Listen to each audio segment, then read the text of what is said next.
evolution theory is the foundation philosophy for humanism.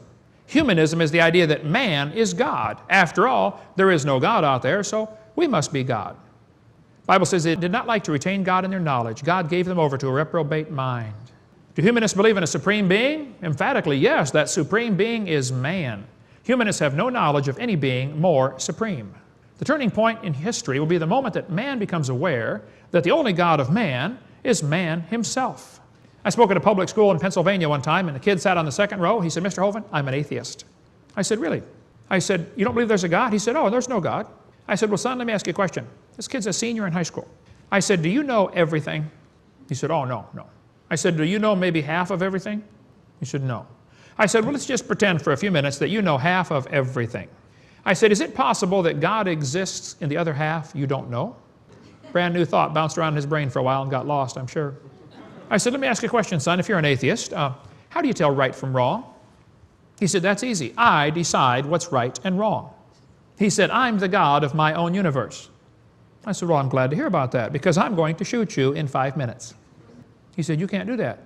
I said, "Oh, yeah, I can. You see, I'm the God of my own universe, and I decided it's fine for me to shoot you." How do you decide right from wrong? I've asked this question to evolutionists all over the world. I've never gotten one to answer it. Simple question. If evolution is true, how do you tell right from wrong? How do we tell right from wrong? Is there a big cosmic standard someplace, a "thus saith the Lord"? If there isn't, we're in trouble.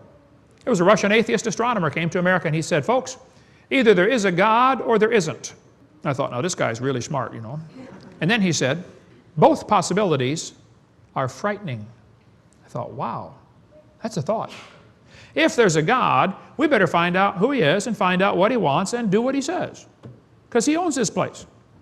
If there is no God, we are in trouble. We're hurtling through space at 66,000 miles an hour and nobody's in charge. Scary thought.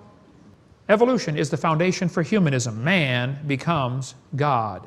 I'm God. I'm God. I'm God. I'm God. I'm God. I'm God. Hey, Gabriel, come and listen to this. Ha, ha, ha. One guy said, "I will not accept creation philosophically because I do not want to believe in God. Therefore, I choose to believe in that which I know is scientifically impossible." Rifkin said, "We no longer feel ourselves to be guests in someone else's home and therefore obliged to make our behavior conform to a set of pre-existing cosmic rules. It's our creation now. We make the rules. We establish the parameters of reality. We create the world, and because we do, we no longer feel ourselves beholden to outside forces.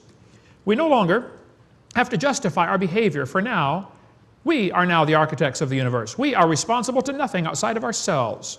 So we are the kingdom, the power, and the glory forever." That's humanism. And evolution is the foundation for this pagan, idiotic philosophy.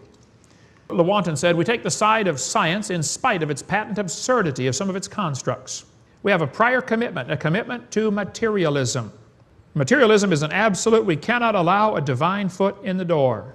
We cannot even think about the idea there might be a creator. Satan's put it in the minds of his followers that they ought to build a kingdom and rule the world. Once you reject God, then a bunch of people get together and say, wow, we got to control this planet. We got to rule the world. One thing we have to do is start to kill some of the other people. There's too many of them here. See, if evolution is true, who owns the world? Who makes the rules? How do we decide right from wrong? If man is God, and that's what humanism means, there is no absolute standard. How do you tell right from wrong? I mean, maybe Osama bin Laden should decide right from wrong for everybody. Maybe Congress ought to decide. Maybe Bill Clinton ought to decide. Right and wrong? Well, never heard of that before. How do you tell right from wrong? Where's the rules? Look, folks, during the Civil War, one guy decided he did not want to get involved. So he put on Yankee coat and rebel pants. After the battle, he was found dead. His Yankee coat full of rebel bullet holes and his rebel pants full of Yankee bullet holes. You might as well get on one side or the other, okay? Just make a decision. We're in the middle of a battle, the biggest battle on the planet. We are in the middle of it. Mankind is the battlefield between Satan and God.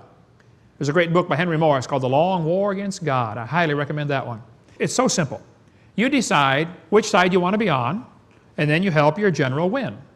Christians, though, have a great advantage. See, we have an infallible book that tells us how it comes out.